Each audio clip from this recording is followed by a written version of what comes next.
Hi, welcome to my channel Teach Me. In this video I'm going to show you how to freeze panes in Excel. Before that, don't forget to share, like, subscribe and click on the bell button. So I have a table here. So I want to freeze the first row and maybe the first column, right?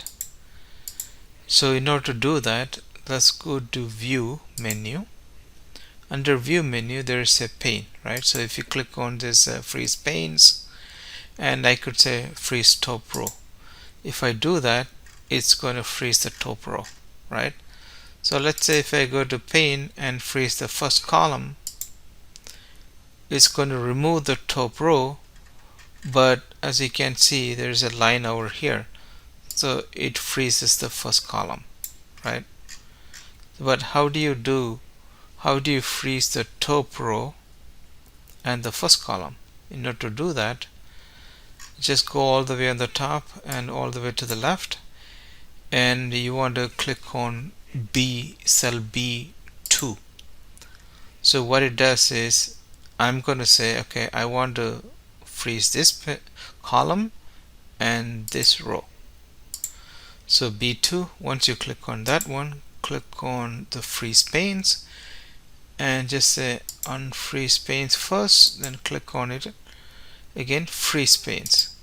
So once you hit freeze panes, and you can see, okay, so the top row is selected, frozen, and the first column is frozen, right?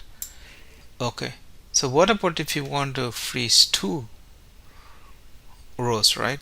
So again, you move your column wherever you want to freeze from, right? So let's say I want to B2, I only want a column frozen and a B2, like a two columns freeze. So in order to do that, I need to unfreeze it first. Unfreeze it, then again go here and freeze it again. So now, as you can see, two of my rows are frozen.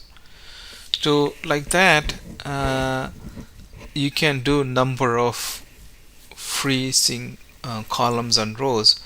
All you have to do is make sure your cell selection is where you want to freeze it from. So that's what this little star means. Okay, it's going to freeze from that point onwards. Okay, thank you for watching.